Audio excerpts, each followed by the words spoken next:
हाँ अब लिखो। यस महोदय, हाल के महीनों में देश के कुछ हिस्सों में जो सांप्रदायिक दंगे हुए हैं उनसे इस सदन को गहरा दुख और चिंता हुई है। इसी प्रकार देश के सब सही विचारों वाले लोगों को भी दुख पहुंचा है। धर्मनिरपेक्षता और लोकतंत्र हमारे देश के दो स्तंभ हैं। इन्हीं के आधार पर हमारा समाज खड़ा हुआ है। बहुत पुराने जमाने से हमारे देश के अधिकांश लोगों की धर्मनिरपेक्षता, धार्मिक सहिष्णुता, शांति और सब मनुष्यों के प्रति सद्भाव में आस्था रही है।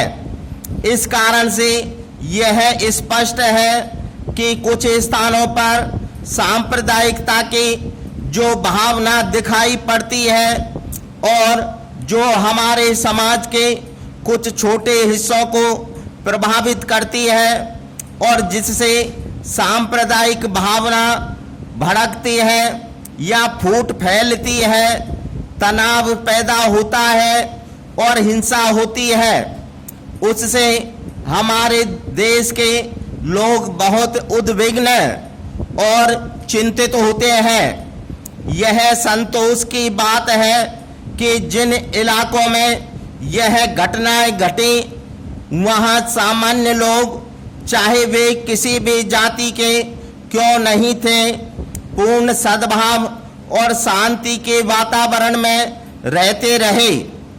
वस्तुतः ऐसे अनेक उदाहरण देखने को मिले कि एक संप्रदाय के लोगों ने दूसरे संप्रदाय के लोगों के जान माल की रक्षा की। पैरा, हम सबको ऐसी घटनाओं के कड़ाई से निंदा करनी चाहिए।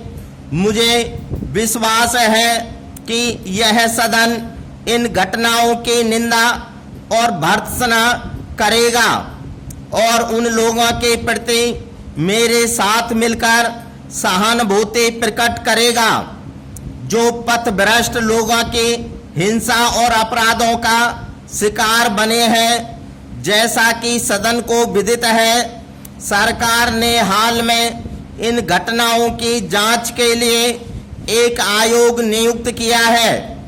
इस आयोग का काम उन कारणों का पता लगाना होगा जिनसे ये घटनाएं हुई और आयोग भविष्य में ऐसी घटनाओं को रोकने का उपाय भी सुझाएगा।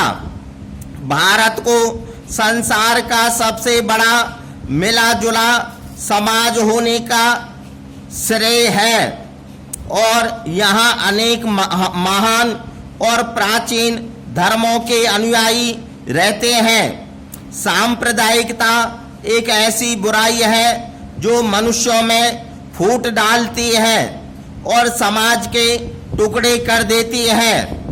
यह हमारी मूल प्रवृत्ति और सांस्कृतिक परंपरा के विरुद्ध है।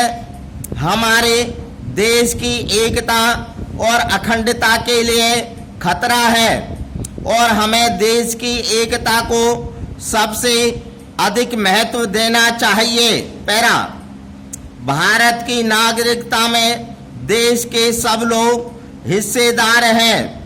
देश के प्रत्येक नागरिक के समक्ष उत्पन्न होने वाला खतरा, चाहे वह नागरिक किसी भी संप्रदाय, जाति, धर्म अथवा भाषा वर्ग का क्यों न हो, हम सबके लिए खतरा है।